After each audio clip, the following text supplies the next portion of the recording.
following is a presentation of Main Street Media, your source for news, sports, and information on Main Street in Middle Tennessee.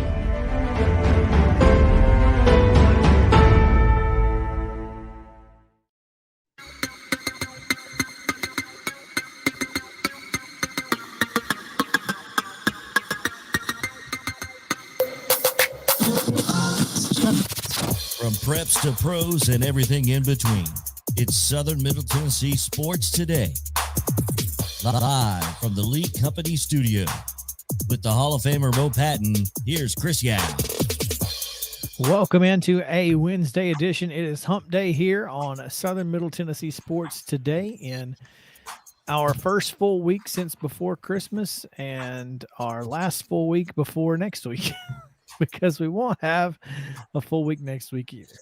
But we do have a fantastic show lined up for you today, and we are excited and glad to be with you here on this Wednesday edition, and hope that you guys are buckled up because we have, again, a great show with a couple of great guests. But, of course, we have the fantastic co-host, Mo Patton. Mo, what's going on? Not much, man. I appreciate you mentioning what day of the week it is because they're starting to run together here. Yeah. So Wednesday. It is, in fact, Wednesday. Okay. And cool. Feeling good about it. Feeling good. Yeah. That being said, that makes it Wild and Wacky Wednesday, Mo, which means we will get the weirdest and wildest news from across the world a little bit later today, which is always fun. And missing our dumb criminals. We haven't had any dumb criminals lately, and we'll have to find some of those. Hold my fill in the blank. Huh? Yeah, exactly. Yeah. Man. Again, great show lined up. We got Chris Lee from southeastern14.com, vandysports.com, whatever you want to call him. He's with a couple multi-talented and multi-published. Also, Pete Weber will join us in hour number 2 to talk about the surging and first place Nashville Predators. Who'da thunk it? Not I. Then again, I don't think anybody saw the Preds coming. They were supposed to be in a competitive rebuild. They didn't know it was going to be this competitive, I don't think. The emphasis on competitive, apparently. Clearly. Yeah. So, yeah, and I'm back at home with an actual, microphone, which is nice. I'm not having to yell at you through my computer. This is always good when stuff works. Yeah, technology. I love a thing when it works. But before we get into all of the things that we have to get into, including some wild and wacky sports news that Mo will get into in the top stories, we have to give you yesterday's results, today's very short schedule, all on the rundown. This is the rundown. In girls high school basketball action from Tuesday night, Lawrence County went south and defeated Athens, Alabama 43-14. It was Hampshire 70, Mount Pleasant 45, Loretto with a 72-35 win over Wayne County, and Fayetteville defeated Richland 46-37. Santa Fe edged Perry County 51-50 at home. It was Oakland getting past Columbia Central. I guess that's a comeback because Columbia Central was winning at halftime, right? In a comeback fashion, 59-47 over the Lady Lions. It was Summit falling in double overtime to Franklin, 49-42. And Columbia Academy's girls a 52-45 winner over Franklin Road Academy. In boys action, Lawrence County completed the road sweep with a 63-61 win at Athens, Alabama. Fairview with a 73-69 win over Independence despite a 40-point effort from sophomore guard Jet Montgomery. Mount Pleasant defeated Hampshire 62-54, and it was Loretto 71, Wayne County 51. Also, Richland defeating Fayetteville 47-34. Santa Fe down Perry County, 78-63. It was Columbia Central, an 84-76 winner over the Patriots of Oakland. Franklin edged the Summit Boys 41-39. No overtimes needed there, but close. Columbia Academy did need overtime as they defeated Franklin Road Academy 58-55 in the extra frame. And Zion Christian, a 47-35 winner over Cornersville. In high school wrestling action on Tuesday, Summit's boys defeated Eagleville 46-30 and Riverdale 48-12. The Summit Lady Spartans with a 24-22 win over Riverdale on the mats. In NBA action, as we were saying off air, I don't think Memphis is going to lose ever again. 110-106 over the Cavaliers with Brad Jones, former BGA basketball standout Brad Jones at the helm. Taylor Jenkins away from the team last night. In NHL action, it was the Preds 3 and Vegas 2. Vegas wearing their off-gold jerseys, which just don't make any sense. But the black and gold of Vanderbilt NCAA men's action last night, getting the big road win over Arkansas, 75-74. We'll talk about that one later. I knew the ding. No calling of the Hogs. Knew that was coming. Arena. Yeah. In JUCO basketball today, we've got Columbia State at Dyersburg. That's a doubleheader starting at 5:30 with the women's. And NCAA men's basketball action tonight. Alabama is at Florida. That's a 6 p.m. tip on ESPN2. Presumably, you would hear that on WKOM 101.7 FM at 6 p.m. as well on SEC Network. Ole Miss visits Tennessee, and that can be heard on WKRM 103.7. And that's going to do it for today's rundown.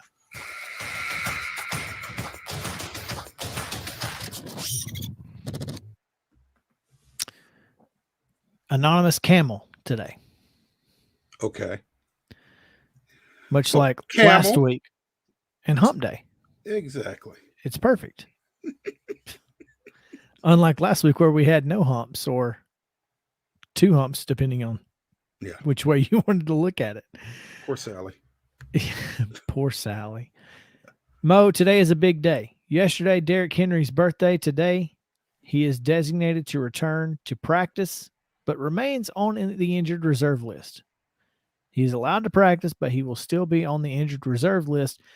That being said, Derrick Henry on the football field is huge news if you are a fan of the Tennessee Titans. What would be the perfect scenario for you as far as Derrick Henry coming back? And this is what I said on Twitter earlier, and a friend of the show, Joe Rexroad, chastised me a little.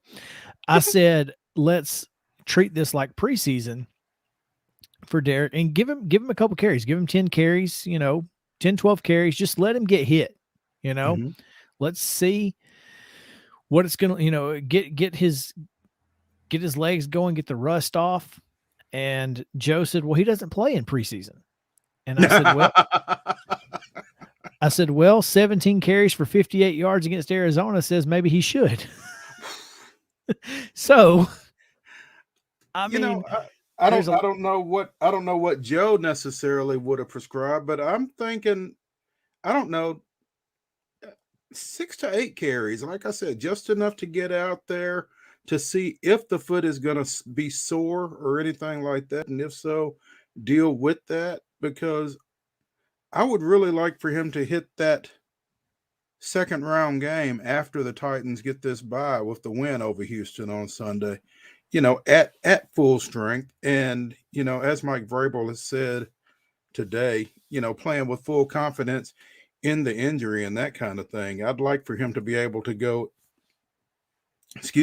into that playoff semifinal game with no doubts that I'm at 100%. And I think the only way for that to happen is for him to play some Sunday against Houston. Not a lot, just enough, like you said, to get hit a couple of times, kind of get the kinks out, and just to come back on Monday and see how the foot is going to respond to actual gameplay. Yeah, a lot of folks saying that the turf at Houston could be an issue because obviously he hurt his foot on turf, and turf is not great for those type of injuries. So I can see where that could be an issue. But that being said, I would much rather him find out that it's going to be sore now than him practice for 2 weeks or even 3 weeks, really 2.5 weeks, I guess, the next 2 weeks plus today, but and expect to play. And then Deontay Foreman expecting to be a backup, or, maybe not even expecting to play, that kind of thing. Yeah. So that's kind of where I'm at. I feel like let's just get him some carries, even if it's 6 to 8, 10 to 12, doesn't matter. Whatever it is, just let him knock the rust off. And I think that would be ideal. But obviously, a couple extra weeks of rest isn't going to hurt either. But he's going to get that rest either way. Right. I mean, he's not going to re-break his foot if he goes out there and plays. I mean, what you and I saw a similar situation with Keaton Wade last year, where they just kind of, Summit waited until the semifinals to really kind of let him get his feet wet over at Henry County. And so he was, well, and he was able to just kind of, again, knock the rust off. And then in the championship game, he played the entire game almost on both sides. Right. So, I think just a little bit of time on the field is going to help.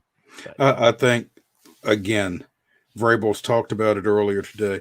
The opportunity for him to get confidence in the foot, I think, is going to be big. And I think it's sooner rather than later would be ideal as far as that goes.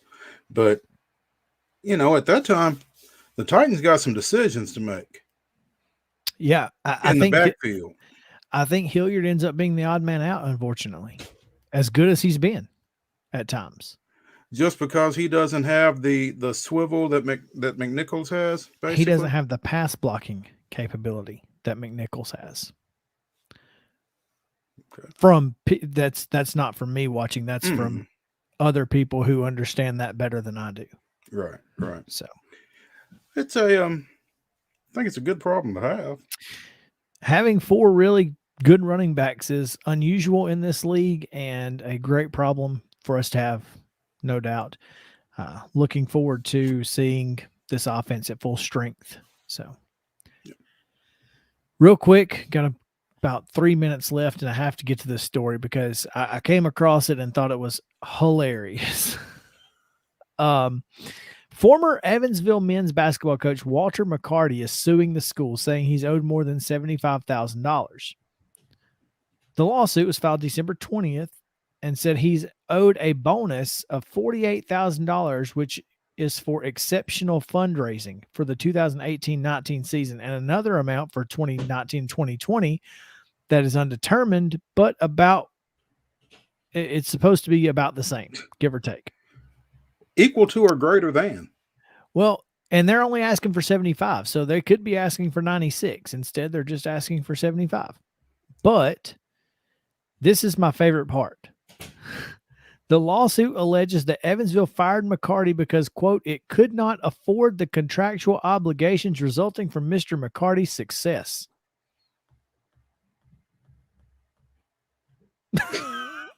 He got fired for being too good. That's amazing. Hey. I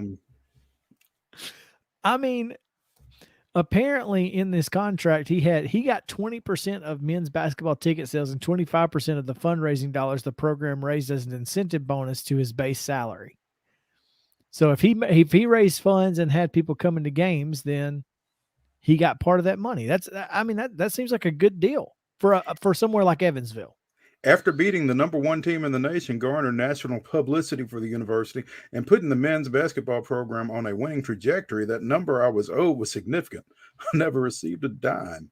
As the university's financial struggles recently have become well publicized, it is hard to not believe the blatant breach of contract and the bleak finances of the university did not contribute to the administration denying me due process in hopes their financial burdens could be solved with a simple settlement. His success of going 20-25, by the way. Well, he did still beat the number Kentucky. 1 team. Yeah. They beat Kentucky, which, I mean, I guess I can see it. I don't know. I just thought it was funny.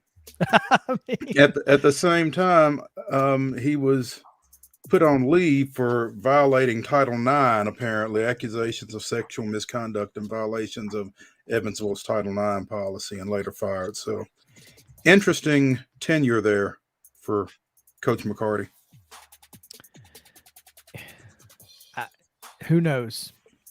Let's talk to Chris Lee about some Southeastern Conference stuff on the other side of the break. So you guys stick around on Southern Middle Tennessee Sports Day. We return after this. Mid-Tennessee Bone and Joint treats your orthopedic injuries and existing conditions. Our trained physicians will get you back in the game faster. Contact us at 931-381-2663 or www.mtbj.net. Festop Markets is a full-service, family-owned convenience store chain located in 14 locations throughout Middle and West Tennessee. For those in our listening area, you can find them in Columbia, Centerville, Lawrenceburg, Spring Hill, Dixon, and White Bluff. Festop partners with wholesale fuel brands like Shell, Marathon, and Exxon, delivering a consistent customer experience that is fast, friendly, and clean.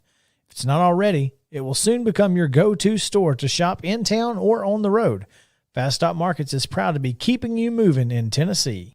Keep your home as comfortable as possible. If you have any issues with your air conditioner, electrical, or plumbing systems, call Lee Company. Our techs use visual findings and other technology tools to add transparency and clarity. You see what we see, whether we're in a crawl space or on the roof. We're here 24/7, so if you need us, call us. Lee Company. Call 931-548-4448 today or schedule your appointment at leecompany.com. That's leecompany.com. Hey folks, while we take a quick break from the show, I want to tell you about our friends over at Custom Stone Handlers in downtown Columbia. Ned Rich and his team at Custom Stone Handlers believe in leadership. And outside of the military, our greatest leader building platform is sports. Custom Stone Handlers proudly encourages young people to get in the game. You can contact them today at 931-490-4990 or visit CustomStonehandlers.com. Mid-Tennessee Bone and Joint has been the official sports medicine provider for Maury County Schools for more than 40 years. We specialize in orthopedic injuries, and our Ortho Quick walk-in service lets you bypass the ER. Visit us online at www.mtbj.net.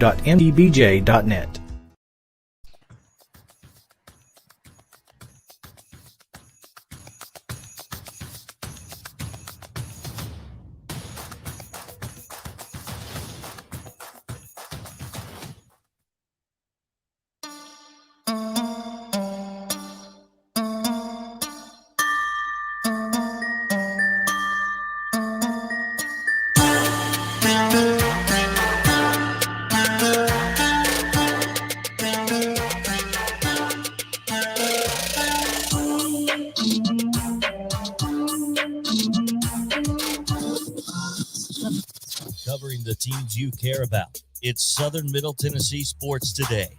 Once again, live from the Lee Company studio with the Hall of Famer Mo Patton. Here's Chris Yao. Hey, welcome back into Southern Middle Tennessee Sports Today on this Wednesday edition presented by Mid-Tennessee Bone and Joint.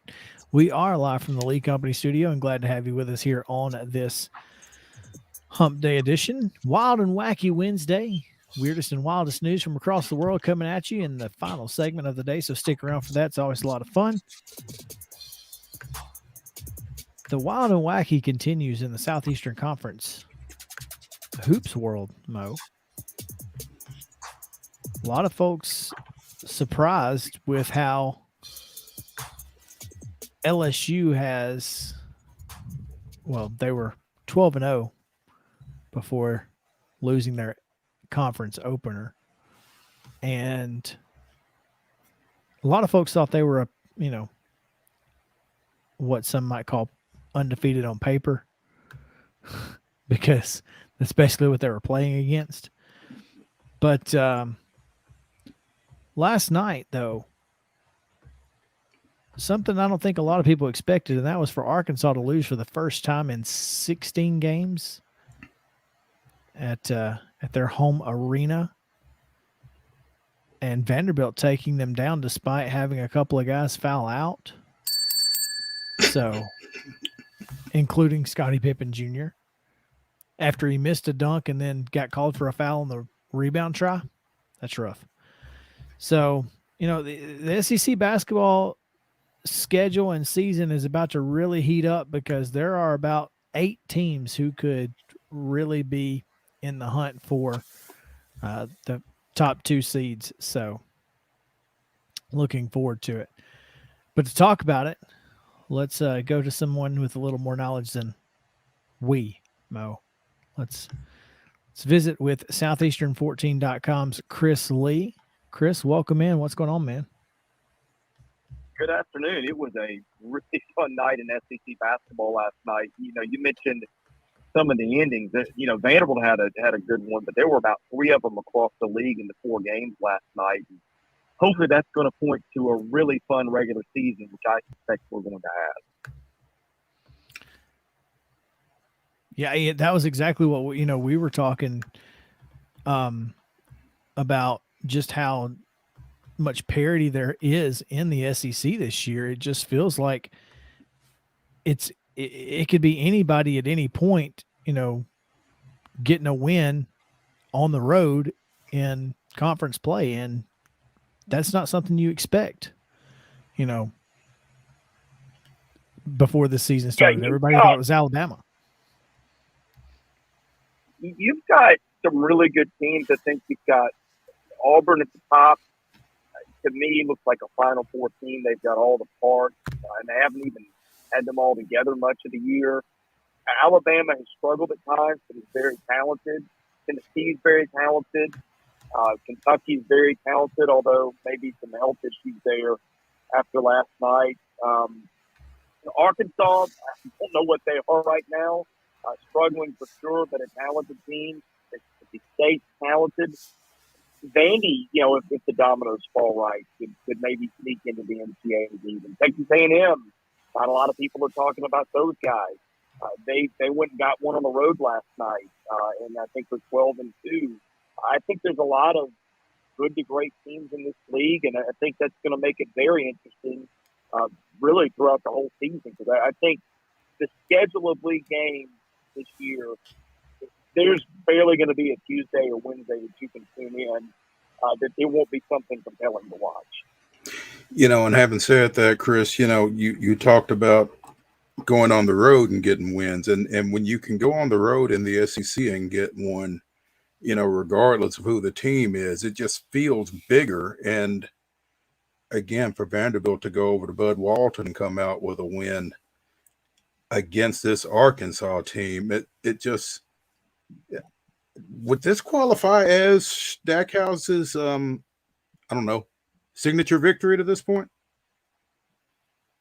No, I think it was actually the one before that. BYU right now, if the tournament were picked, I think BYU would be in the field, and probably pretty easily unless something changed in the last couple of days. Arkansas, as of this morning, I think was 94 in the net. So Arkansas's got a lot of work to do, and they'll certainly have an opportunity. But look, that is the optics of that aside. Look, not a lot of teams go to Fayetteville and win, and Vanderbilt hasn't done that in a long time. And Arkansas is a talented team; it's a more talented team than Vanderbilt. So, I think throw the metrics aside for a while. They got two pretty good wins there in different ways. One because BYU is a tournament team. Another because Arkansas is a team that knows how to win in its building, and Vanderbilt hasn't done a lot of that in recent years. So I think, however you slice it, those were two pretty significant wins for Jerry Stackhouse, and certainly he has not put together 2 back-to-back games like this in his 3 years here. And again, I think that was significant. It's always big to get those wins, especially when it's those classics or whatever out in the middle of nowhere or Hawaii. It's always nice to get those, but sometimes you also think, what did you really get from that? Did you get your opponent's best game? Did they get your best game? Or maybe it was equal on the floor? So yeah, I feel like, a road win in the SEC, especially at Arkansas, is a big deal. And this team, it doesn't get, a whole lot easier over the next week, but I guess, if you're going to have to go to some places, going to Georgia, like you said, Texas A&M goes in and gets a win last night. If you're going to get Georgia now, getting them on the road is probably not so bad. Is Vanderbilt in the bottom third of this conference, or do they really have a shot to be in the conversation for those mid-tier seeds when the conference tournament play arrives? I think they're right on the border between. Well, look, I'll start at the bottom. Georgia's the worst team in the league. Then Missouri after that. Then probably Ole Miss. I think right now that's your 12, 13, 14, probably in that order, with Ole Miss being 12.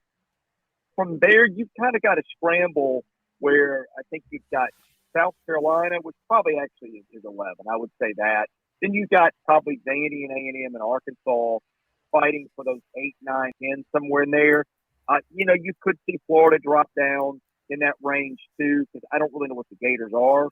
You've seen very different results. Florida's got two of the league's better wins out of conference, and also probably its worst loss at the same time. So I would say you're probably looking at Vandy in that range of maybe 7 to 9. I'm probably leaning more toward the 9 than I am the 7, but that's probably right about where they are for now. And if they can get Liam Robbins healthy, then I think they've got a shot to jump to the upper part of that group. But I think, boy, you go those other 6 teams, and that's when you start getting to some really good talent. But it's progress for a team that hasn't made much in a few years, and I think that knowing that they've been banged up, knowing that Liam Robbins has been out, knowing that they had and 3 other guys that would have played minutes last night who couldn't play because of injury, I think it's really significant progress where they have placed themselves at the moment. So with that said, Chris, then of this next 3 games that Vanderbilt has coming up Saturday against visiting South Carolina, next week against Kentucky, and at Georgia, they need to win 2 of these next 3 then basically just to, kind of keep themselves in that conversation in terms of the upper half of the league then. Is that fair to say? Yeah, and I think, look, this is a program that hasn't caught a break in about 5 years. It's been everything under the sun that has happened to them. And they finally made their own last night. You could say, well, Arkansas is not playing like Arkansas can, and I would agree with that. But it's still not an easy building to win. Now you look up, you've got a very winnable game at home against South Carolina on Saturday. You catch Kentucky next week. Kentucky, I don't think, has won away from home yet this year. Really has not played much of the schedule. In fact, they were, I think, 330 in Ken Palm's strength of schedule going into last night. Lost at Notre Dame. That may be the only road game they've played. I'm sorry, I don't have it in front of me right now. But the point is, Kentucky has not been tested on the road yet, or has not won on the road yet that I remember. And Kentucky also got Xavier Wheeler hurt last night, who's their point guard, and that probably changed the game once he was out. I don't know what his availability will be for next week, but it looked like a shoulder issue to me, and those things sometimes can take a couple weeks. He didn't come back after he got hurt 4 minutes in. Then they've got another winnable game. I think that's at Georgia, like you guys said. So, look, crazier things have probably happened. I wouldn't predict that they're going to go 0-4, but I think it's on the table. And certainly, again, the schedule helps you out there. You're catching Arkansas at the right time. Maybe you're catching Kentucky at a better time. And you got 2 very winnable games in between. But sometimes that's what you need to get your confidence. And they've certainly got an opportunity in front of them with that schedule. Yeah, Kentucky has not won on the road. They've played twice on the road and lost both times. So there you go. I mean, it's not like Memorial's an easy place to play. And of course, last night, I didn't think LSU was very good. I thought LSU was a 12-0 team that certainly didn't deserve to be 12-0. And they get the win last night against Kentucky at home. So perhaps playing away from Rupp is not ideal for this particular team. We've seen mental issues from Cal's teams in the past, so who knows? Tonight, Chris, we have a couple of games, and that includes Tennessee and Ole Miss at Thompson Bowling Arena. This Ole Miss team is as weird as almost anybody as well. You know, you talked about them being in that lower half as well. So what is it about this Ole Miss team that doesn't make you scared to see them? I think you look at them and you're not always sure where the offense comes from. This is one of those nights that you look up and at the end of it, Ole Miss is held under 50, especially the way Tennessee can defend. You know, Kermit Davis, I think, is a really good coach, as you guys know. And his teams always get after him on the defensive end. That'll be the case again tonight. But I think recruiting, you know, superstar offensive talent in his system has been an issue. I think it's probably a little bit harder to do it at Ole Miss than it is at most of the schools around the league.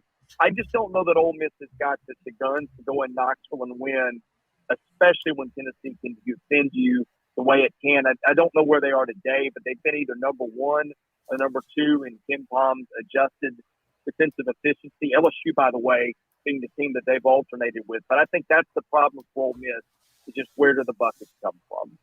And I think it's interesting, Chris, because Kermit's first handful of years at Middle Tennessee State didn't set the woods on fire either. He kind of grew into the success that they had, you know, later in his tenure there. And it looks like to some degree what's going on at Ole Miss is kind of mirroring that, but it's at a higher profile program. And you have to wonder if he's going to get the time at Ole Miss that he got at MTSU for that program to become what it was before he left.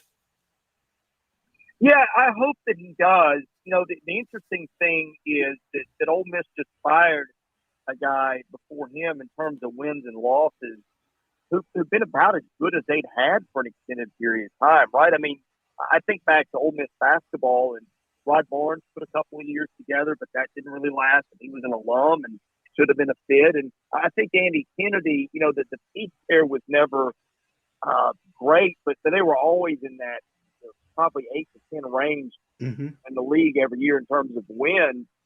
I guess that wasn't probably appreciated as much as they thought. You saw this here at Vanderbilt, where you get in a range where you're fairly good or decent all the time, and people see that as the floor of your program rather than maybe close to your ceiling, which frankly is probably the way it is at Ole Miss.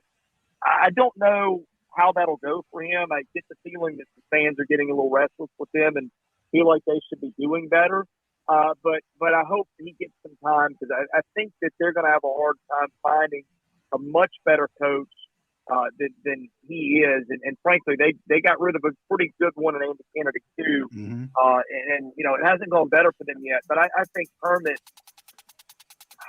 I saw his work up close at Middle, and I just think he did a tremendous job. And maybe you're right. Maybe they just need some time, because it's a brutal league, but he's done a pretty good job there in my estimation.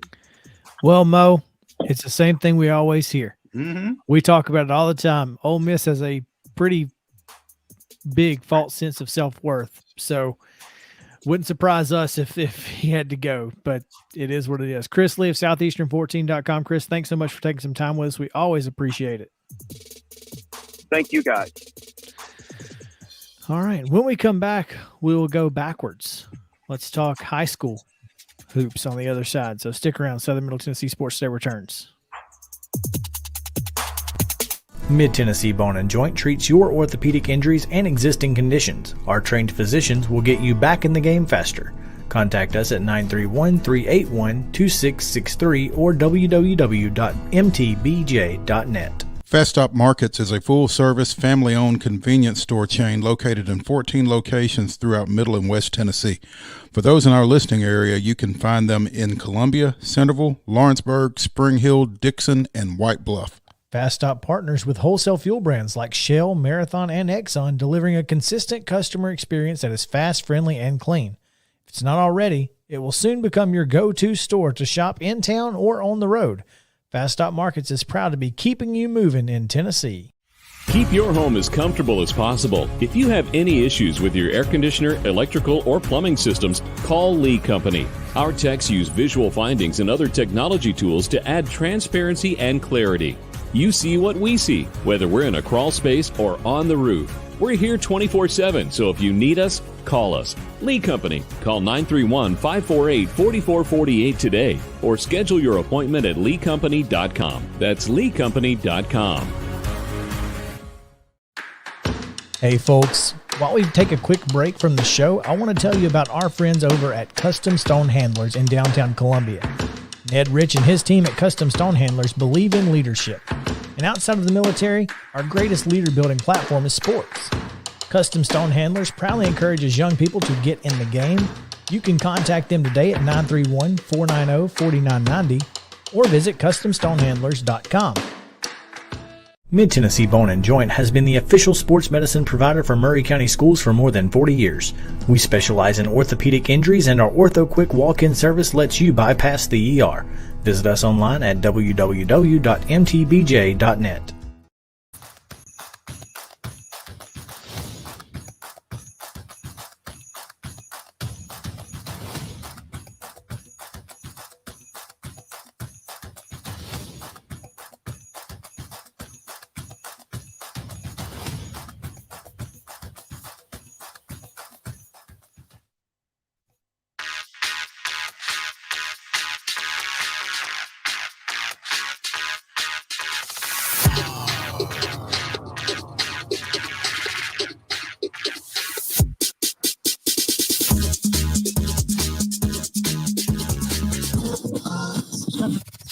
Local sports talk you'll only find here.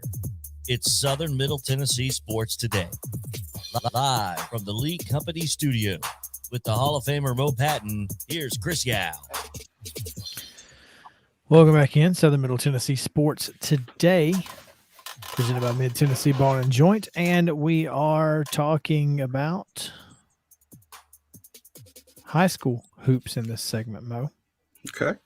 Looking forward to it because had a couple of really good games last night and some great stories, of course, on MainStreetMurray.com, MainStreetPreps.com. Always the best place to get that information. No question. Most comprehensive and complete coverage and timely. And timely. So Timely coverage of area high school goings on. News, sports. I mean, sports news for that matter. There you go. Yeah. All of it. Yeah. Last night, you got a chance to go see Columbia Central as they returned to the hardwood after a bit of a layoff and didn't seem to affect the Lions too much with an 84-76 win over Oakland. Yeah, a bit of a layoff, and as you recall, Chris, a pretty tumultuous run-up to the layoff with the practice injuries sustained by Omari Franklin, who is still out with that trachea injury, and Bubba Perkins, who sustained a concussion when the two of them collided in practice right before the holiday break. And then this team been off for a couple of weeks going into last night's game. Their last game had been over at Riverdale on December 21st, so had not been on the floor competitively for exactly 2 weeks. And like you said, didn't seem to affect them in that 84-76 win over Oakland. Of course, it helps when Q Martin goes out and gets 33, but they really looked like they were clicking on all cylinders last night. So, well, fun watch. There's one thing about this Columbia Central team is as much equality as there is across, talent-wise across the board, they still have a guy like Hugh Martin who, when you need something, he has the ability to give you that spark, and he's definitely the go-to guy in those situations. And having a guy like that is invaluable at the high school level, especially at the 4A level. I think it is, because he's a guy who you feel like can go get you a basket when you need one, but he doesn't have to do that every time out. He doesn't feel like he has to do that. And I think that's one of the keys to this team is Nick Campbell has said on a couple of occasions, the team chemistry with this team, they don't care who's scoring. And it's more than likely going to be Q, but it doesn't have to be Q. And particularly in his mind, it doesn't have to be Q. And so I think that's what makes them so special. They have some other guys. Last night, Bubba Perkins goes out and gets 13. Malachi Horton comes off the bench and gets 13. But, you have a number of different options offensively on this team. Even with Omari Franklin out, you still got some guys that can score. But at the same time, when the momentum seems to be getting away from this Columbia Central team, Q can do something to get it turned back in their direction, it feels like. And I think that was a big key for them last night. They got up as much as 18, and all of a sudden they're in a tie ball game. And then he, just kind of stabilized things for him down the stretch. And not only did he score 33, but a big reason he scored 33 was that he was 13 of 14 from the free throw line. Yeah, I noticed that in the story. I thought, well, that's one way to extend the lead is not miss free throws. I mean, that's two things that high school coaches will tell you, and that's, rebound and make your free throws, and you'll win most every game. I mean, that's just how basketball works for one, but especially at the high school level. So, yeah, and when the guy that's going to be handling the ball for you the most can get to the line and make you pay for putting him on the line, that's a big deal. No question there. Which kind of segues into another local team who has that ability, and that's Santa Fe, who had a big win last night over Perry County at home. Auden Slaughter with 34, Andy with 20. That's kind of how it works for them specifically. This team, I don't know when they play Richland in district play, but that's going to be a game to keep an eye on, I think, because I feel like they have got to be the top two teams in that district. And like you said, with Alton Slaughter and with Andy Slaughter and with Tyrell Randolph and with Trey Luna, you've got some guys that can put the ball in the basket. And, with the focus that Richland puts on defense, I think that's going to be a whale of a game, both those games. And so we might have to flip over who goes to those. But yeah, this Santa Fe team is playing really well right now. Mo, I don't know off the top of my head, but for some reason I feel like that game is Friday night. I'm going to take a look and see here. Surely not. I was Culleoka is at Santa Fe on Friday night. Okay. Don't scare me like that. Okay. Well, I was planning still to go to ball Santa game. I was planning to go to Santa Fe on Friday night. That's why I was thinking, well, maybe it's Friday night, but it's Culleoka and the Wildcats. But even still, that'll be a really good basketball game as well. It will. And you were talking about obviously some of the better players in the area, and you and I have talked about guys like Trey Luna, who was a big part of that Richland run to the state finals last year. And then, of course, Jet Montgomery, who had 40 last night in the loss to Fairview. Auden Slaughter ranks third in our area in points per game with 23.3 per game behind Gavin Burleson and Jet Montgomery. Obviously, both of those averages will go up just at least a hair before the next time out. So I don't think people realize the talent level that really sits in Southern Middle Tennessee, particularly in the boys' side of basketball. I mean, Summertown, Loretto, Richland, Columbia, Santa Fe, Independence, and Summit, all very good basketball teams. And you didn't even mention Columbia Academy.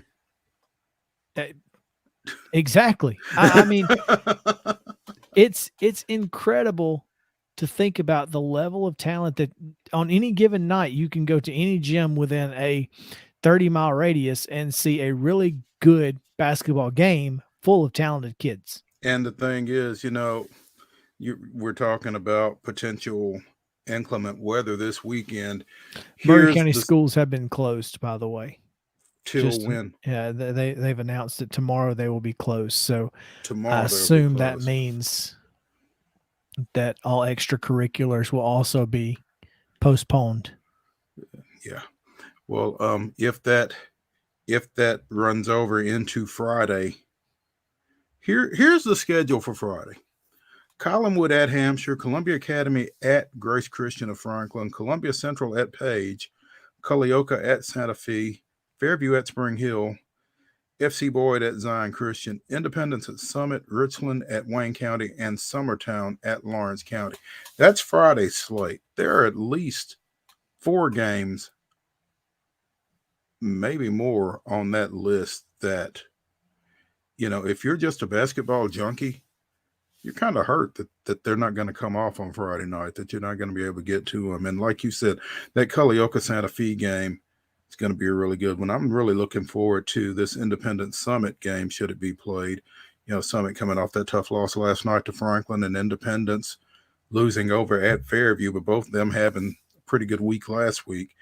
And, of course, Summertown and Lawrence County, the two guys teams have split games already this year, with Lawrence County winning at Summertown and Summertown beating them over at Richland. So interesting stuff already.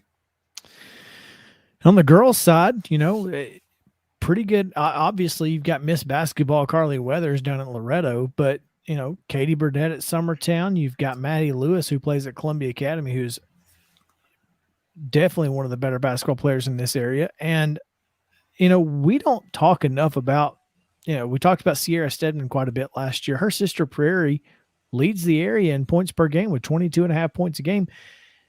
Really impressive, what Spring Hill has been able to do over the last couple of years since those two sisters came to the program. And it has elevated a lot of other programs in this area as well, because you have to play against the good talent, and that's where you see the increase in talent other places. You mentioned Katie Burdett scored 29 points in Summertown's 58-55 loss over at Creekwood on Monday night, including a 3-pointer. Would have loved to have seen that. Katie Burdett stepping away and knocking down a 3 because she's such a low post presence for them. So that they like to bang it in there to her. They will do whatever it takes to get her the ball on the block. Yeah, and she knows what to do with it when she gets it down there too. So that they're fun to watch. And again, unless she's at Richland and they call traveling like 5 times on her in the first quarter. Oh. She was very angry because I don't know that she was traveling, but it certainly looked awkward. And sometimes when you get awkward steps on the block, you get called for that kind of stuff. It's just interesting. I asked her after one of the games. I said, "Did you pack your suitcase for all that traveling you did?" Nice. Oh, nice. Man. Columbia Academy with a big win on the road last night. That 52-45 win up at Franklin Road Academy. Maddie Lewis with 15 in that one. Avery Slaughter and Carly Quillen with 11 each. And nice coverage of that doubleheader by former Spring Hill 2 Sports standout Landon Sechrist. You can find that on our website at mainstreetmurray.com as well. Nice to have Landon working with us. Freshman down at Belmont now, and an aspiring journalist, and we're going to try to show him why this isn't what he wants to do for a career. Well, it depends on where you end up, No, it can be Landon worse. It can be bad. He does a really good job and has a really great attitude about it, and is really creating a base of knowledge for himself on a lot of different fronts. So I'm excited to have him doing some stuff for us. Yeah, no doubt. Columbia Academy getting that win last night at Franklin Road Academy, 58-55 in overtime on the boys' side. The girls with that 52-45 win as well. It's got to feel good for that team, you know, coming off of some not so great performances. So it's always good to get back into the swing of the winning, Mo. Oh yeah. Winning always helps.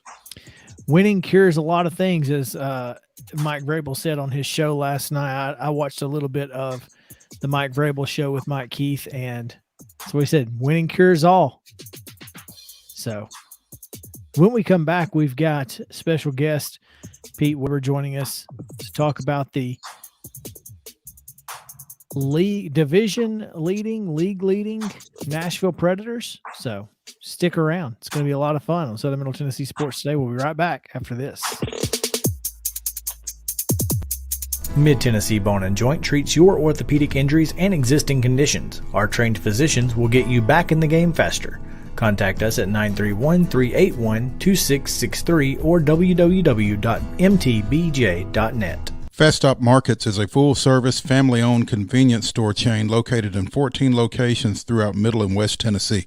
For those in our listening area, you can find them in Columbia, Centerville, Lawrenceburg, Spring Hill, Dixon, and White Bluff. Festop partners with wholesale fuel brands like Shell, Marathon, and Exxon, delivering a consistent customer experience that is fast, friendly, and clean. If it's not already, it will soon become your go-to store to shop in town or on the road. Festop Markets is proud to be keeping you moving in Tennessee. Keep your home as comfortable as possible. If you have any issues with your air conditioner, electrical, or plumbing systems, call Lee Company. Our techs use visual findings and other technology tools to add transparency and clarity.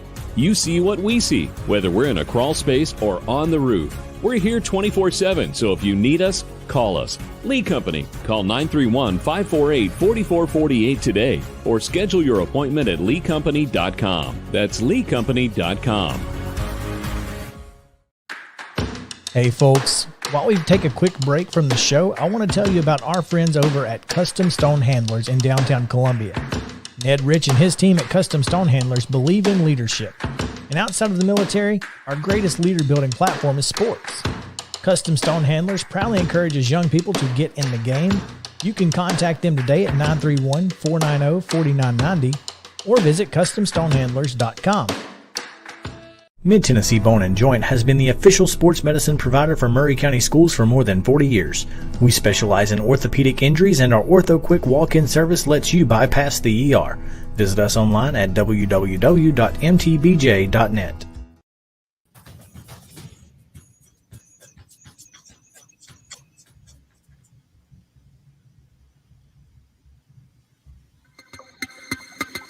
Mm-hmm.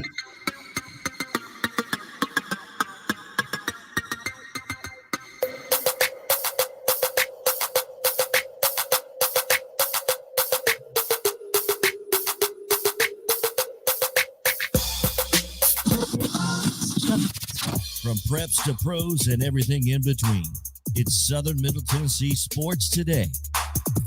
Live from the Lee Company studio. With the Hall of Famer Mo Patton, here's Chris Yao. Hey, welcome back in. Hey! Southern Middle Tennessee Sports Today, presented by Mid-Tennessee Bone and Joint. Chris Yao, Mo Patton, JP Plant on the controls. Hope you guys are having a fantastic Hump Day Wednesday. Wild and wacky it is and will be later in the show, where we give you the weirdest and wildest news from across the world. It's going to be a lot of fun. And we are excited to continue bringing you timely and comprehensive coverage of all sports in and around Tennessee, and sometimes we dip into Alabama, Mo. We have 5 listeners down there, so got to do what you got to do to keep those folks happy. But looking forward to it. I noticed that you have here that Franklin County and Spring Hill tomorrow will not be played, at least tomorrow. It'll be interesting to see if it gets. I mean, that's not a district game, so it may actually be canceled. But Franklin County is not 8 AAA. The Franklin County is a AAA. Spring Hill is not. Are they not? Okay. No. I thought Spring Hill moved into that district for some reason. No. Hang on, I will tell you what district they did move into. Yeah. That's it. It's always fun. All very confusing. Mm-hmm. Thanks for classes. Hey, you've screwed it all. Be careful what you ask for. Yeah, exactly. Yeah. They are. No, you are correct. Spring Hill is in 8 AAA. Franklin County is not. Okay. Well, that's even more confusing. Right. If one of those 2 teams are going to be in 8 AAA, Franklin County should have been it. 8 AAA is Lawrence County, Lincoln County, Marshall County, Page, Spring Hill, and Tullahoma. I believe Franklin County is 4A. That must be it. Yes, Franklin County is in District 6 4A with Coffee County, Shelbyville, and Warren County, a 4-team district. Yeah. Well, at least they're in the regionals. There you go. Right. All right. Well, again, it is hour number 2, and we are excited because we get a chance to talk about the Nashville Predators, the Preds. And here's the best part, Mo. We get to talk about the Nashville Predators, and much like our friends in what were we talking about earlier, where they were leading the division, and I can't remember. Anyway, we were just talking about it, and I forgot. Nonetheless, we have the division leading Nashville Predators to talk about, which is way more exciting than what we expected to talk about at the beginning of the year. And to do that, we welcome in Pete Weber.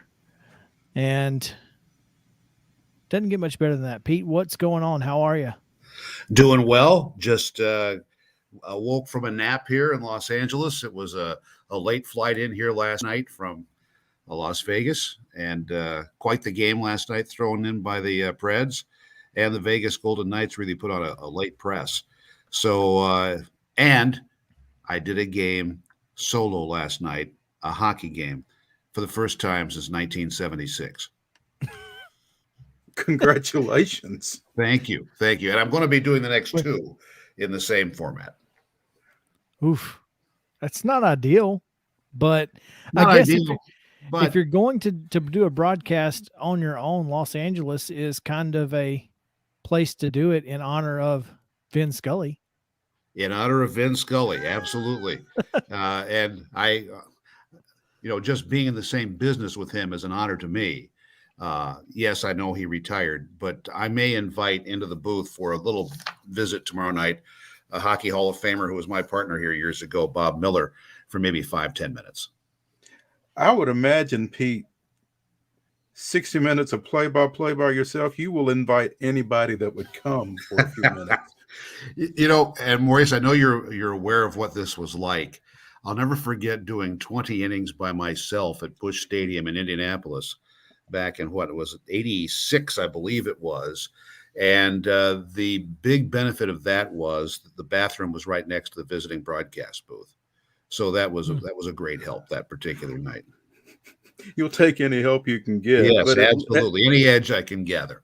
At least Howard Kellman wasn't bleeding over into your broadcast, though, was he? No, he was not. He was sitting over in his comfortable booth with the chain link fence cut out in front of him so he can see the field of play. Whereas in the visiting booth, I felt like I was looking through crosshairs all night long. And when you get to the 17th, 18th, 19th, and 20th innings, that makes it even worse. It's like your eyes are going like cross-eyed at every possibility. Nobody cried when Busch was torn down, did they? No, and just think now, if we wished, we could buy a condominium there. That was the ballpark was turned into a condominium project. So we could probably get into the Schumacher's old office and sit down there and, establish ourselves in the laps of luxury. Laps of luxury, in quote marks. Yes. Yes. Oh, well, luxurious right now are the Nashville Predators. And as I said, Pete, a lot of us, especially after the way the season started, certainly did not expect to see the Nashville Predators sitting with 44 points and atop the Central Division at this point in the season. No, and I think that's what makes it even sweeter when you think about the expectations being, shall we say, grossly exceeded, whatever. But that's what has happened. UC Saros has shown between the nets he is essentially as effective as Pekka Rinne was for so many years. And then it's a team concept that now it's not just that there is scoring and defending by committee, but these guys seem to genuinely care for each other. They stand up for each other physically. And I think because of that, they have reached what was set as their goal by head coach John Hines, and that was to be a difficult team to play against. And that's what they have become.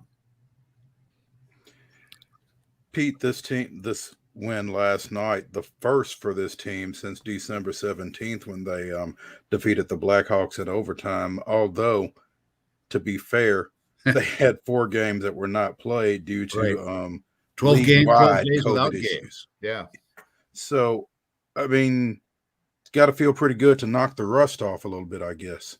Yes, definitely to knock off the rust. And there are so many other teams in this very same circumstance where there are clubs like Calgary, the Canadian teams in particular are going to have so many games that they will need to make up because the league still is insisting upon playing the full 82 games, maybe not in the dates that were originally set out for them. But now we have the additional dates in February that are now cleared out by the league not participating in the Winter Olympics. So that's going to be interesting to watch how they fill all those slots in. That's another, thing that a lot of folks are concerned with, obviously, is the number of games that you're going to have to play closer to the playoffs. Is there any chance that this season's going to end up getting extended? Is it not? I mean, it's got to at some point, right? I have a difficult time arguing with what you just say there. Simply the way things have been falling over the course of the last few weeks, and consistently. And the Canadian, let's balance it this way too. In Montreal and Toronto, and Ottawa, they've essentially been told they can't have fans into the games. Now that is not a way to make money. So they're trying to find a way to delay some games played north of the Canadian border and maybe switch some. I know a Boston-Montreal series was already switched where the first of those games will be played in Boston rather than in Montreal so that the owners can get some of the money back or have a chance at earning the money. And instead of because this all relates to the salary cap and what you're going to be allowed to spend and how much the players are going to owe the owners in terms of escrow. So it gets rather complicated, certainly way above my head. I got to tell you that much. Well, because of the expectation level that this team had at the beginning of the year, we have to talk about some of the guys who have stepped up. Mm-hmm. And Matt Duchene, through the entire time that we did not have Philip Forsberg on the ice, was the guy. Yeah. And without him, this team is nowhere near first place. Correct. And Ryan Johansson, I think, is in that category too. And now, for example, last night, Philip Forsberg, he certainly has stepped to the fore. He missed a number of games with injury. So now last night he gets 2. But I think the guys that I have focused on most, what we call the beast line, or I think that's the best name for it. That's Yakov Trenin, Colt Sissons, And then on the right side, Tanner Jeannot. And Tanner Jeannot, as we watch this season unfold, has become an incredible candidate for the Calder Trophy, the Rookie of the Year. Here's a young man who was not drafted. He played junior hockey in one of those great Canadian names, Moose Jaw. Yes, he played for the Moose Jaw Warriors. He played for one of Terry Crisp's former players there, who saw what a prospect he is. He scored 40 goals and wasn't drafted. How do you like that? And he's come on, and now in this season has been a tremendous combination of physicality, of speed, and of scoring. And that beast line has really driven this club to a great extent. I love that you mentioned his physicality, because at some point people are going to stop fighting him, right? Because his right hook is pretty good. Yeah, somebody tried last night and didn't come away feeling all the better for it. Let's put it that way. I mean, that's two in a row. Needed some ice bags afterward. Speaking with Pete Weber, the voice of the Nashville Predators. And Pete, I misspoke a little bit ago. Last night's win at Vegas followed up a New Year's Day win over the Blackhawks, who the Preds have had a lot of success against, it seems like, this season. Yeah, the Blackhawks, though they lost their first meeting in overtime in Chicago, won the next meeting just before the unanticipated break after December 17th, when things began to get postponed thanks to COVID implications. But then the Blackhawks, they changed coaches in midstream here. But right before their first game with their new coach was the game against the Predators, where they won in overtime on a DeBrincat goal. So they have been a team, and it's a long story involved this season with the Chicago Blackhawks, with what they have gone through. A coach that has gone on to coach another team resigned because of a scandal that occurred back in 2010 when they were en route to winning their first of turned out to be 3 Stanley Cups in the decade. It's been very interesting to watch what's going on there. They still have one of the greatest talents in the game in Patrick Kane, who I saw as an 8-year-old back in Buffalo. And it's been, well, let's just say the guys who are covering the Blackhawks have quite the story to reveal, to uncover, however you want to put it. I'm never going to shed tears for the Blackhawks organization struggling. That's all I'm going to say. One of the happiest days of my life was when the Predators swept them in the 2017 playoffs en route to going to the Cup final. Yes. And there's many reasons for that, but one, the goal song they play in the United Center, Chelsea Dagger. The beauty of it was the first 2 games of that series in Chicago, we did not hear it once. That was just glorious. Thank you, Pecorine, by the way. And speaking of Pecorine, get your Pekka plan today. 3 games, including that February 24th jersey retirement, or 5 games, including that retirement. And a portion of those proceeds will go to the 365 Pediatric Cancer Fund as well. Pete Weber, the voice of the Predators, by himself out west. Listen to him. Thanks, man. We appreciate you taking some time with us. Thank you for the invitation. Much appreciated. And Maurice, I'm sorry when you first texted me this morning, I wanted to go on the air right then and there. I'm happy to have waited until now. Hey, just rest your voice, man. We appreciate you. Happy to be with you guys. Thank you. All right, when we come back, college football. Stick around.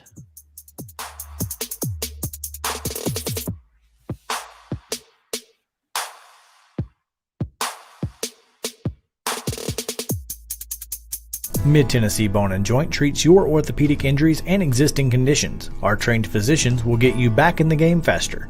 Contact us at 931-381-2663 or www.mtbj.net.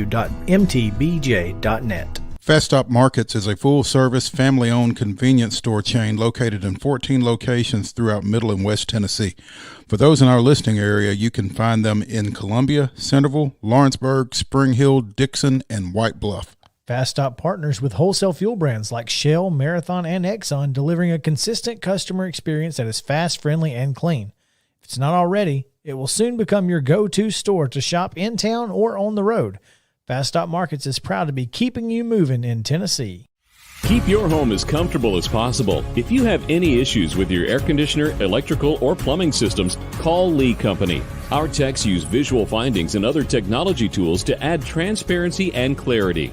You see what we see, whether we're in a crawl space or on the roof. We're here 24/7, so if you need us, call us. Lee Company. Call 931-548-4448 today or schedule your appointment at leecompany.com. That's leecompany.com. Hey folks, while we take a quick break from the show, I want to tell you about our friends over at Custom Stone Handlers in downtown Columbia. Ned Rich and his team at Custom Stone Handlers believe in leadership. And outside of the military, our greatest leader building platform is sports. Custom Stone Handlers proudly encourages young people to get in the game. You can contact them today at 931-490-4990 or visit CustomStonehandlers.com. Mid-Tennessee Bone & Joint has been the official sports medicine provider for Murray County Schools for more than 40 years. We specialize in orthopedic injuries, and our Ortho Quick walk-in service lets you bypass the ER. Visit us online at www.mtbj.net.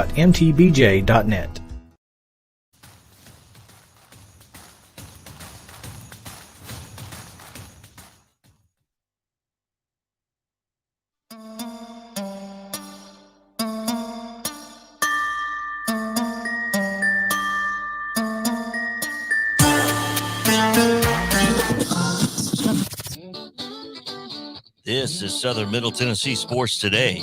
Sports talk like it used to be. You know, like your crazy uncle used to listen to. Only better. Here's Chris and Mo. Yeah, welcome back in Southern Middle Tennessee Sports Today. Presented by Mid-Tennessee Bone & Joint. Glad to have you guys with us. Wasn't ready for our private chat here. As we just finished up with Pete Weber. Go back and listen to that on the podcast, or you can watch it on the video cast on Twitter at SM_TN Sports.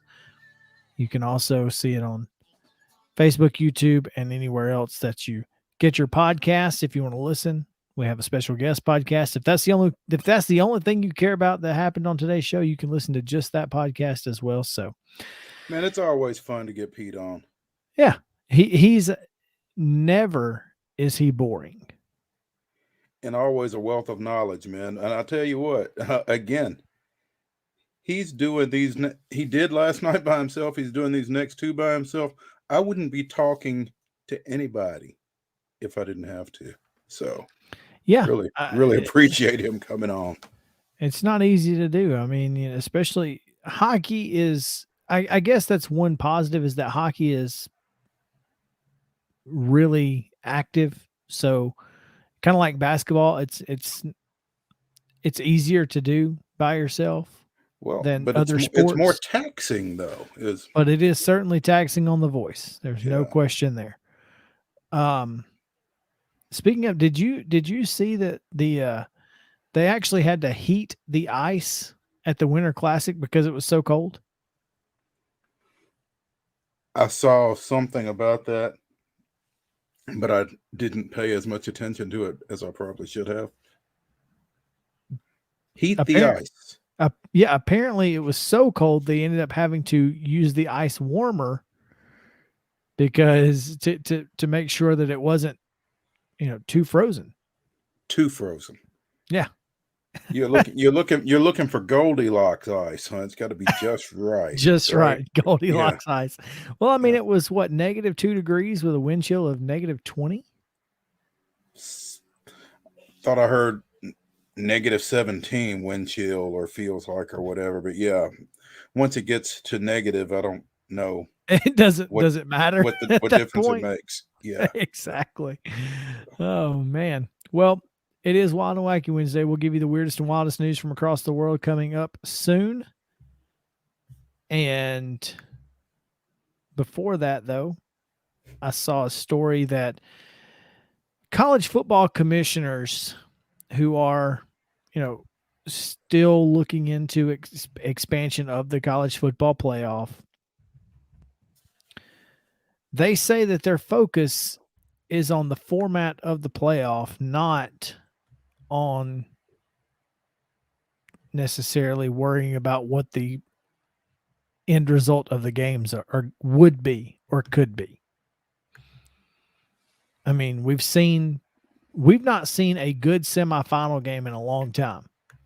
I'm not sure that we've ever seen a competitive semifinal game outside of Georgia, Oklahoma, the one that went to overtime.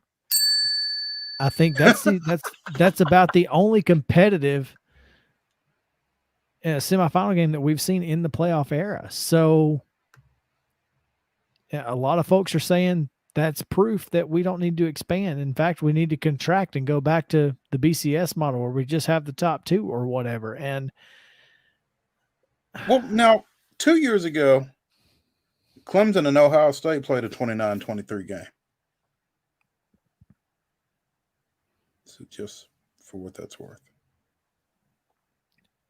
It's still I get what you're saying. It's still odd. Yeah. I mean, that and number 4 Ohio State beating number 1 Alabama 42-35 in 15. I mean, those are the only 2 semifinal games that but that Ohio State besides Alabama that Georgia game, Oklahoma game that were a 1-possession game. So yeah. Ohio State Alabama was never in question though.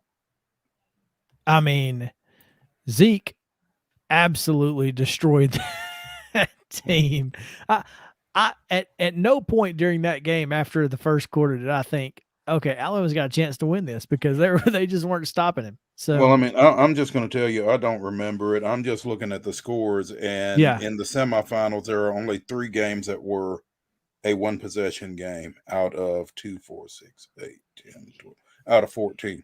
Yeah, that's not good this year. And again, one of those 1-possession games wasn't even that close. So it's just, I can see the argument, but again, I will continue. I don't know that it's necessarily about competitiveness when you're talking about expansion as much as it is about opportunity and inclusivity. Yeah. I mean, everybody wants to kick on Cincinnati because they didn't play Alabama close. It's not like anybody else has played Alabama close in these type games. I mean, what's wrong with giving more people the opportunity to get their butt kicked? At zero argument here. And I think 5 of the past 8 seasons in the college football playoff have featured semifinals with average margins of victory of at least 22 points. That's, 3 touchdowns, 5 of 8 times. That's rough. It is rough. And I get that, but I still hold the belief that college football playoffs expansion would increase parity, not decrease parity. But I don't think it would hurt. I don't know how it's a negative to invite more teams, to include more teams. I don't know what's negative about that. Greg Sankey says, we're in favor of 4 teams, 8 teams, or 12. It don't matter. You know that meme with the the wave cap and the cigarette? Yeah. It don't matter. Don't matter. We don't care. Yeah. And when you know that you are going to be represented and to a point that the rest of the country is going to say overrepresented, then you don't care. And why should you? Yeah. I mean, if it's 12 teams, the SEC is going to have at least 3 and probably 4. At least. Yeah. I mean, Ole Miss is definitely in an 18 playoff this past year. So, yeah. And here's the thing. We've not talked enough about the opt-out situation, but if you want to address that, expand the playoffs. That's definitely a way to address it. Because the more games you can give these guys that have some meaning, the less likely they are to opt out. I mean, these are, if it's not a playoff game, these are meaningless ball games. And they've got other fish to fry at that point. So A lot of folks will tell you that the last week of the season is a meaningless ball game if you don't have a chance. But that's regular season, though. luckily, those are rivalry games, and they always mean something for the most part. Yeah. So anyway, I thought that was a good way to go about it. If you're the committee, look, we're not worried about what could happen. We're worried about finding a solution to help include everyone, including, I think, the Sugar Bowl and some of the other bowls. I think the Rose Bowl is kind of this is a way that you kind of force the Rose Bowl's hand, right? Because if you are in this situation, even the next two teams in the Pac-12 and Big Ten would probably be in the playoffs. I mean, Utah would definitely have been in, and Ohio State definitely would have been in. So now you have forced the Rose Bowl into kind of doing what you want to do.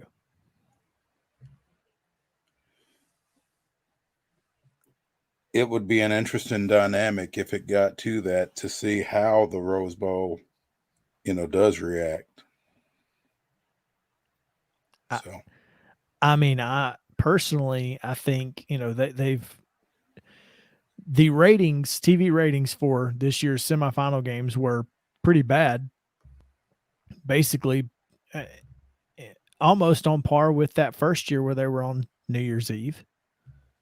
And the New Year's Eve thing is because of the Rose Bowl. I mean, nobody wants to play a 12 noon semifinal game just because the Rose Bowl wants to be at 4 o'clock. Right. Sorry. It's not our problem.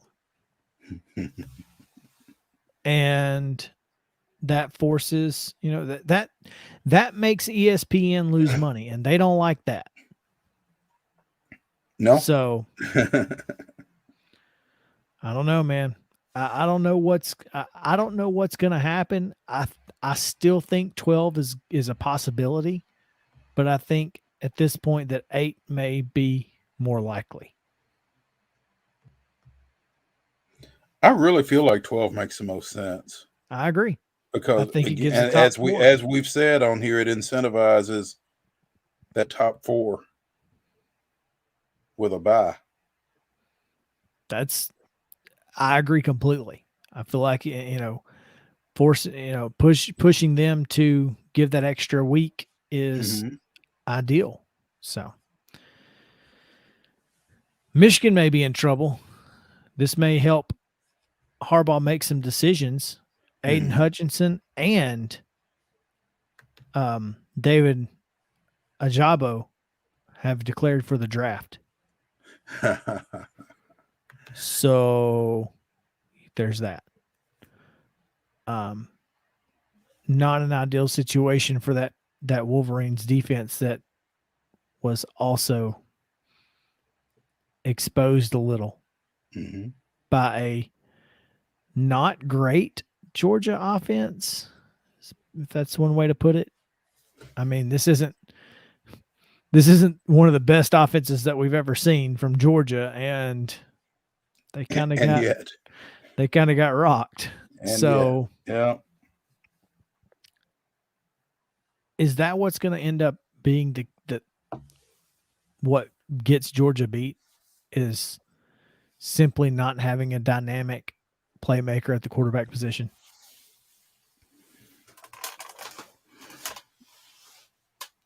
Man, I don't know. I mean, we've talked about this earlier this week, Georgia being basically a 3-point favorite in this game, despite losing this matchup about a month ago. And I can't figure out why that is. And I don't know what it is that makes you think that. You mentioned it yesterday. Insanity is doing the same thing over and over and expecting a different result. I don't know why you expect a different result in this game than the last time these two teams played. And so I'm not sure if it's the lack of a dynamic quarterback or what it is that ultimately is Georgia's undoing, but I don't know how you expect Georgia to win this ball game. A lot of folks would tell you that it's because of the defense. Well, that it's because one, John Mechie is going to be out, so I think that's going to play a part. It's going to play a part. You think Mechie's the only good receiver Alabama's got? I think it certainly makes Jamison Williams your top target, and you don't have to worry about that much else. I mean, Slade Bolden is now your number 2 guy, and I feel like you probably feel, if you're Georgia, that you can cover those two. You probably don't feel like you can cover all 3 of them, but you feel like you can cover 2. So, I don't know, man. It's going to be a lot of fun to watch. I can tell you that. Worth watching, no question. Again, pregame coverage at 4:00 on Monday. WKOM 1017 FM. You can hear Alabama's pregame starting at 4:00, which means we will not be on the air. We will be getting ready to watch it ourselves. So if you missed any part of today's show, feel free to check out the podcast wherever you get your podcasts, Apple, Spotify, Tidal, Deezer, Stitcher, wherever it is. Wherever fine podcasts are sold. Exactly. And make sure to give us 5 stars. We'd appreciate that as well. When we come back, the weirdest and wildest news from across the world coming at you on Wild and Wacky Wednesday. So stick around as Southern Middle Tennessee Sports Today rolls on from the Lee Company studio right after this.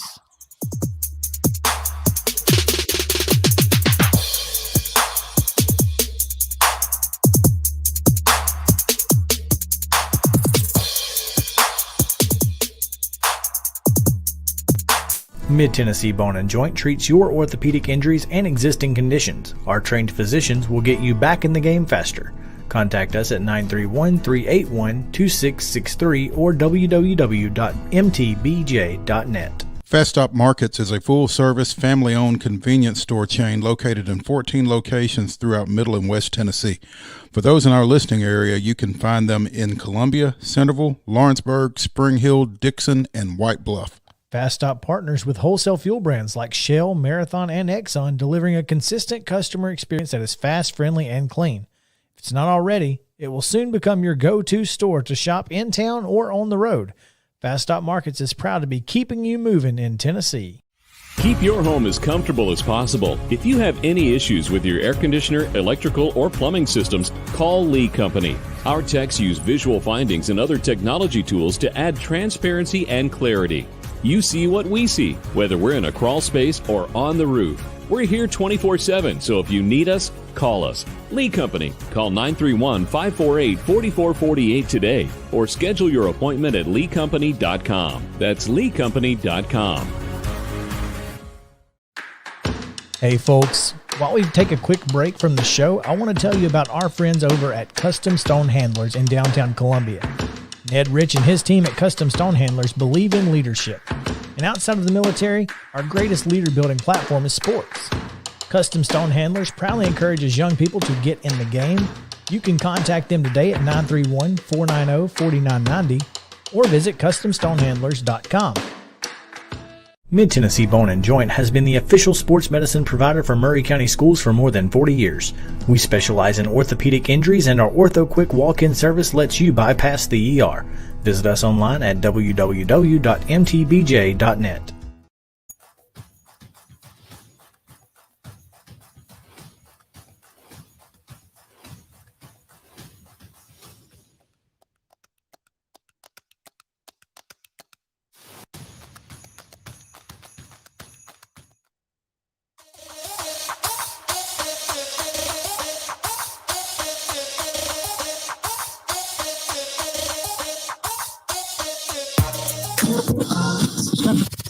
It's Wild and Wacky Wednesday on Southern Middle Tennessee Sports Today with the two zaniest guys this side of the Duck River. It's like you joined a circus or something. Here's Chris and Mo. Welcome back to Southern Middle Tennessee Sports Today, presented by Mid Tennessee Bone and Joint. I'm excited, Mo, I can tell. because I get to give you weird and wild news. It's always Looking forward fun. to it. It is. It's always a blast to talk about the dumbest criminals of Florida or whatever. Florida man. Florida man typically ends up on the list at some point.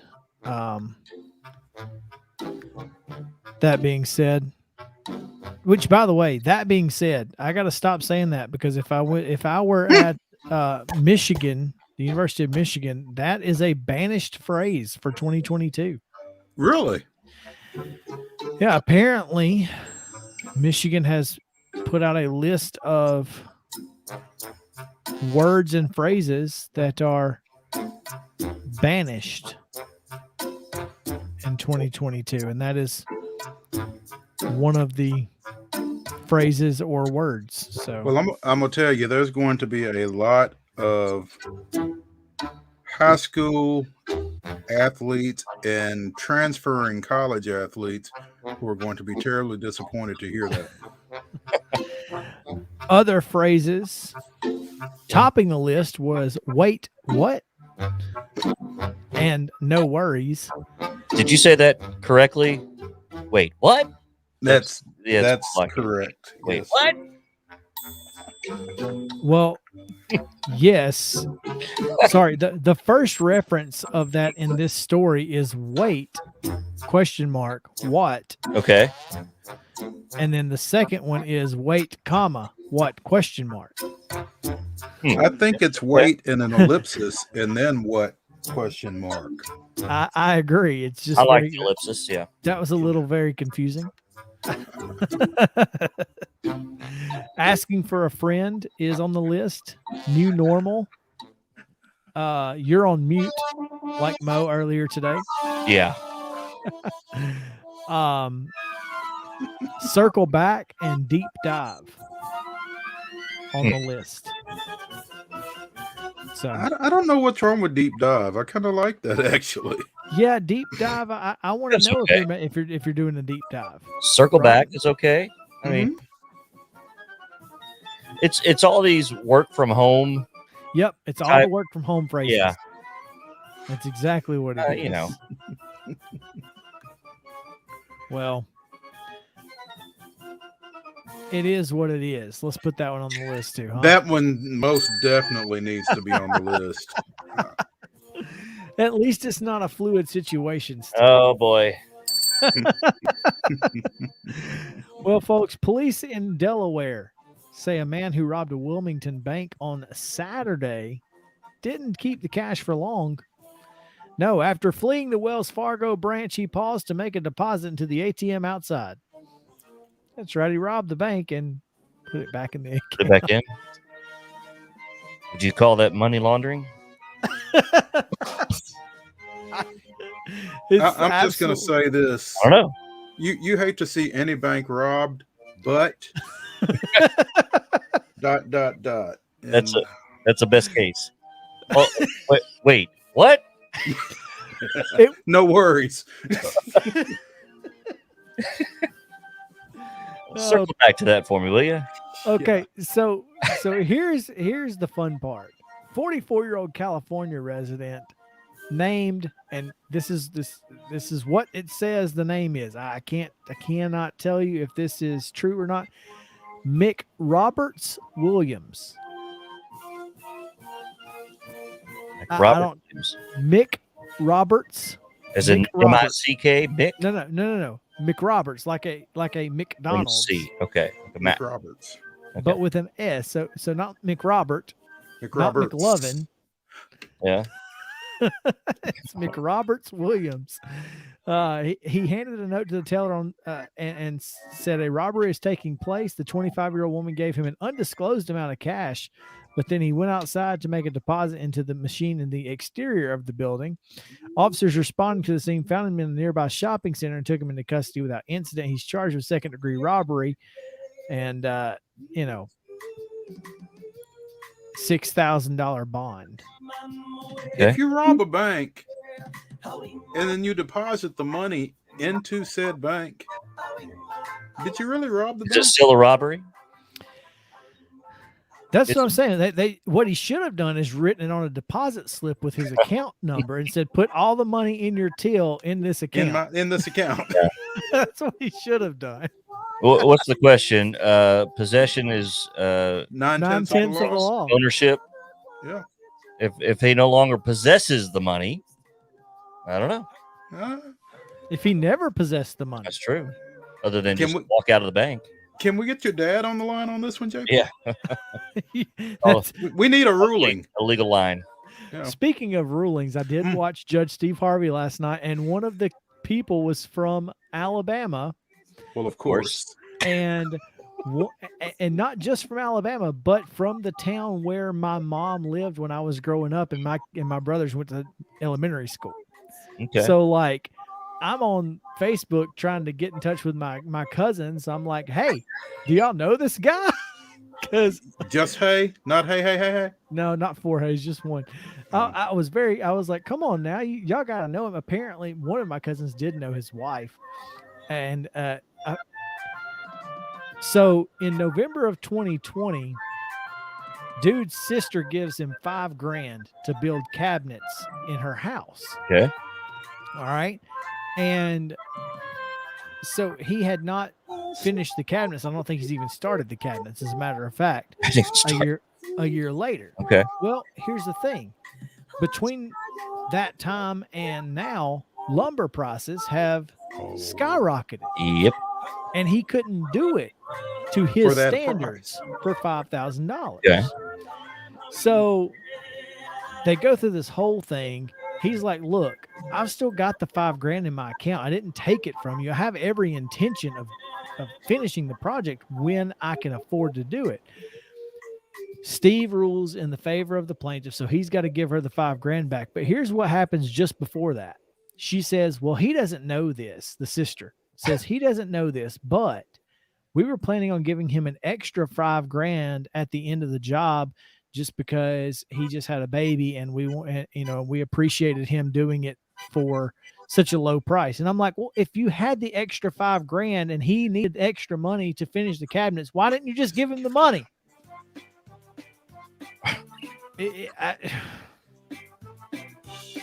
Odds are they saw this Steve Harvey show coming down the pipe. Just they knew it was coming. Just a hunch. This Well- may have been a fabricated. And by the way, how does his rulings?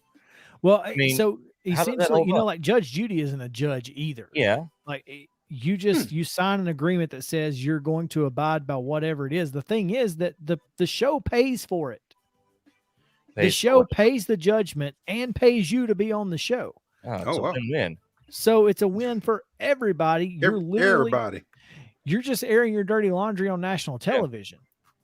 I mean, that's why they the all do it with trade-off. a smirk on their face. And getting Yeah. paid to do so. Yeah. Yeah. Yeah. I mean, it's the Hey, good trade-off. for them. So whatever. The Jerry Springer. case before that was the best one though, because apparently this one girl gave her sister $6,000 for her brother's funeral that had already apparently been planned and paid for, and she took Okay. that $6,000 and got a butt lift. Okay. Okay. You go on, Kardashian. Priorities. Oh man, absolutely ridiculous. So, anyway, it was Steve Harvey comedy. It was exactly what you expected it was going to be. It was, whatever, but it wasn't any worse than any of the other judge shows. So I want to go back to Judge Judy not being a judge. yeah, Judge know Judy's that? not a judge. No. None of those TV judges are judges, I don't think. No, Does she have any kind of a actually, legal Joe Brown background? was Yeah. a Joe judge. Brown. but he's not in this capacity. Probably not. well, I mean, yeah, I guess it just depends. But yeah, Judge Judy, not a judge. She was just an actress at one point. So, She's worth a lot of money. no doubt. Anyway, is that Cupid Shuffle? It is a Cupid Shuffle. Okay. That is my go-to dance at the weddings because I have a little extra that I throw onto the end of the Cupid Shuffle. Okay. And it usually makes everybody in the place go wild. I actually posted a video of it on my Instagram page, my DJ Instagram page, and Official Cupid liked my video. Nice. Official Cupid. Yeah, his official account actually liked my video and commented on it with like fire emojis or something, but it was pretty funny.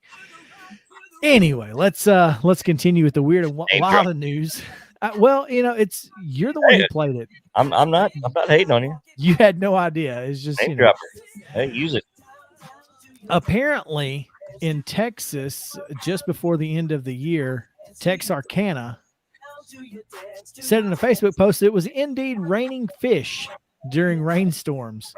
Multiple residents took to social media to share photos of fish that had fallen from the sky.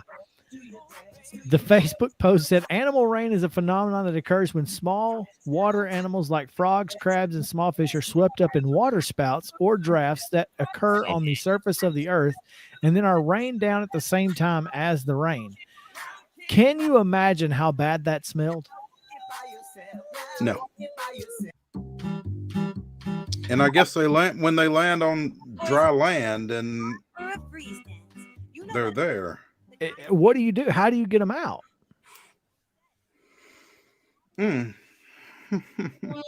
I got nothing. Nope. No, thank you. No, thank you at all.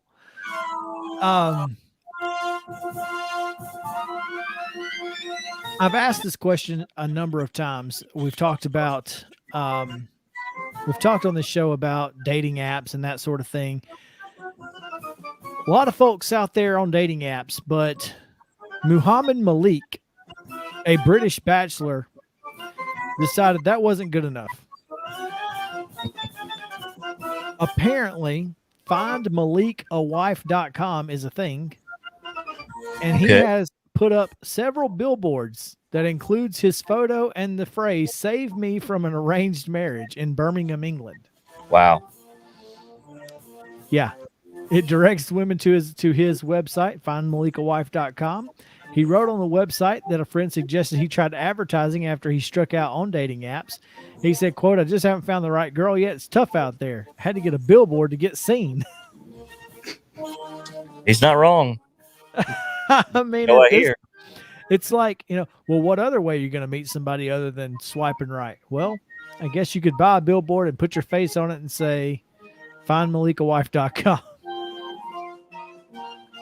Hey, with a shot. I mean, if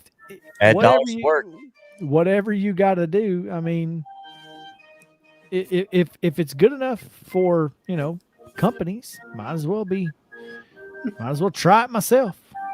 Luckily, I don't have to worry about that. Thank God, because I guess the worst thing that can happen is you don't find a wife, right? I mean, you don't have one anyway. So yeah, but now you're out a lot more money than Match.com costs. That is true. So, but maybe you created a name for yourself. Maybe you have a brand out there now. Yeah, I mean, Muhammad Malik, he might get 1 million followers on Instagram, and now he's an Instagram influencer. That's right, an influencer. Who knows? That's it. Tomorrow we've got another great show for you, so you're going to want to pay attention to one of the guests that we have coming up for tomorrow. It's going to be a lot of fun, and we're also going to continue talking about college football playoffs and more. Obviously, the NFL as well. Going to be a lot of fun. So, please. Thursday is also Coach's Corner. Coach's Corner is always on Thursday, and we'll talk more high school sports as well. So, come back tomorrow, same bat time, same bat channel. Again, for Mo and JP, I'm Chris Yao saying have a great day and stay cool, Columbia.